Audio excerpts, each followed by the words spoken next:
কোচবিহার শহরের মধ্যে অবস্থিত এনএন পার্কটি আসলে ঊনবিংশ শতাব্দীর শেষ দিকে স্থাপিত হওয়া একটি বটানিক্যাল গার্ডেন।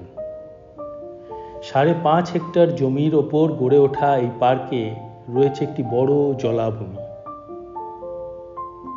এখানে সকালে প্রাতঃভ্রমণকারী ও শরীরচর্চাকারীদের ভিড় জমে।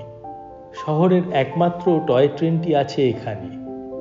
পার্কের ধার ঘেঁষে চলে গেছে ছোট্ট রেলপথ। পার্কের মধ্যেই আছে একটি মিউজিয়াম।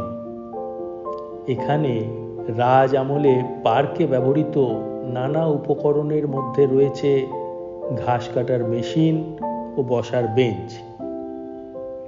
সেই সময়ের হ্যান্ডপাম্প ও টিউবকলও দর্শনীয়। তবে এখানে বিশেষ দ্রষ্টব্য হলো পাখি আর প্রজাপতি।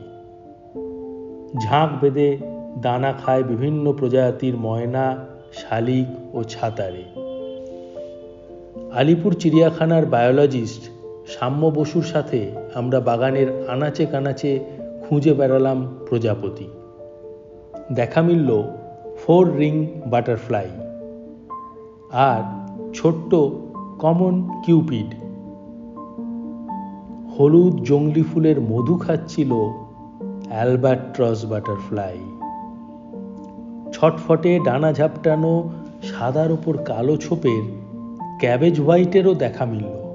রোদ পোহাতে ডানা মেলল উজ্জ্বল পিকক প্যান্সি। গাছের পাতায় রাজকীয়ভাবে বসে রইল টেইলড জে। মাত্র 2 থেকে 4 সপ্তাহ বাঁচে একটি প্রজাপতি, কিন্তু তার মধ্যেই ফুলে পরাগায়ন ঘটিয়ে বাস্তুতন্ত্রকে রক্ষা করে তারা। আইনস্টাইন নাকি বলেছিলেন, যদি পৃথিবী থেকে প্রজাপতি আর মৌমাছি হারিয়ে যায় তাহলে আমাদের আয়ু হবে মাত্র 4 বছর।